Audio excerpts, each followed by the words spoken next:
नमस्कार, आदाब, सत श्री अकाल। स्वागत है आप सभी का आपके अपने यूट्यूब चैनल पे। आज हम आरओ एग्जाम के बारे में कुछ इंपॉर्टेंट पॉइंट को डिस्कस करेंगे। इसके अलावा कौन सी गलतियां नहीं करनी है, मैंने अपना प्री को कैसे क्वालिफाई किया था और मेंस से मुझसे क्या गलती हुई थी, इन सब पॉइंट पे भी डिस्कस करेंगे। इसमें क्या चेंज करके कैसे मैं अपनी तैयारी करूँगी, उन पॉइंट पर भी डिस्कस करेंगे। ओके, क्या आपको पेड कोर्स लेना चाहिए या नहीं लेना चाहिए, मैंने कौन सा पेड कोर्स लिया था, इन सारे पॉइंट पे आपके कई बार क्वेश्चन आ रहे हैं। तो जितने भी आपके क्वेश्चन थे आरओ से जुड़े, मैं सारे पॉइंट पे डिस्कस करूँगी। काफ़ी टाइम से आप सबकी क्लासेस नहीं हो पा रही थी कुछ वजह से, जिसकी वजह से मैं बिजी थी। पर अब आपकी आरओ के लिए क्लासेस बहुत जल्द स्टार्ट हो जाएंगी। ठीक है, आपको पता है कि आरओ का एग्ज़ाम क्या होता है, दो लेवल पे होता है, प्री पे और मेंस पे। मैंने अपना प्री को कैसे क्वालिफाई किया था और मेंस में मेरे से क्या गलती हो गई थी, इस पॉइंट पर भी हम लास्ट में डिस्कस करेंगे। और अगर आप चैनल में पहली बार आए और चैनल को सब्सक्राइब कर लीजिएगा, बेल आइकन को प्रेस कर लीजिएगा। देखिए, जो आपका प्री का पेपर होगा, प्री का पेपर में 140 क्वेश्चन आपके जीएस से आते हैं और 60 नंबर के क्वेश्चन जो होते हैं आपके हिंदी से आते हैं। टोटल आपका क्या होता है, 200 मार्क्स का होता है। इसके लिए आपको टाइम कितना मिलता है, इसके लिए आपको 2 आवर का टाइम मिलता है। जब आप प्री क्वालिफाई कर लेते हैं, प्री सिर्फ क्वालिफाइंग पेपर है, तो आपको मेंस के लिए बुलाया जाता है। ठीक है, इसमें 1/3 की निगेटिव मार्किंग भी होती है। आपको जीएस के लिए मेहनत कैसे करनी है, देखिए जीएस का जो लेवल होता है बहुत इजी नहीं होता, तो बहुत ज़्यादा टफ नहीं होता। जो आरओ के जीएस पूछते हैं ना, ये आपकी यूपीपीएससी की जीएस होती है, बिल्कुल सेम जीएस होती है। यहाँ पे फैक्ट पे ज़्यादा फोकस करते हैं, कॉन्सेप्ट के बजाय फैक्ट पे फोकस करते हैं। अब जैसे आप यूपीएससी का देखेंगे तो यूपीएससी कॉन्सेप्ट पे फोकस करता है, लेकिन यूपीपीएससी हो गया, आरओ हो गया, ये क्या करते हैं, आपके फैक्ट पर ज़्यादा फोकस करते हैं। तो इसके लिए आपको प्रैक्टिस बहुत ज़्यादा करनी होगी।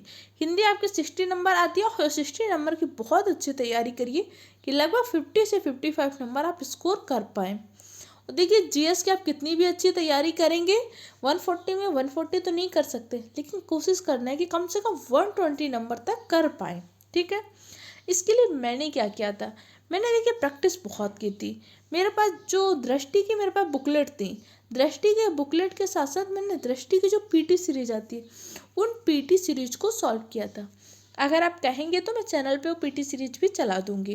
तो दृष्टि की पीटी सीरीज को सॉल्व करिए और एनसीईआरटी की बुक को जरूर पढ़िएगा। बहुत बार ऐसे क्वेश्चन लगते हैं ना कि कहाँ से क्वेश्चन आ गए, क्योंकि मैंने जो किया था, मैंने पूरी 6 से लेकर 12 तक की एनसीईआरटी बुक को एक बार पढ़ा ही था। एक तो आपको ये जो एनसीईआरटी बुक पढ़ेंगे, ऐसे लिखने में हेल्प मिलती है। और दूसरा क्या होता है कि बहुत सारे ऐसे छोटे छोटे पॉइंट होते हैं।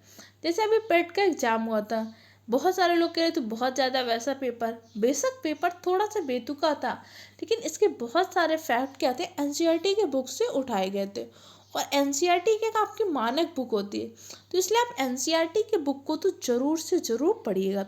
हिंदी के लिए हिंदी की एक हरदेव बहारी की और वासुदेव नंदन खत्री की बुक आती है, इन दोनों को मैंने पढ़ा था और आदित्य प्रकाशन की बुक से लास्ट टाइम में रिवाइज किया था।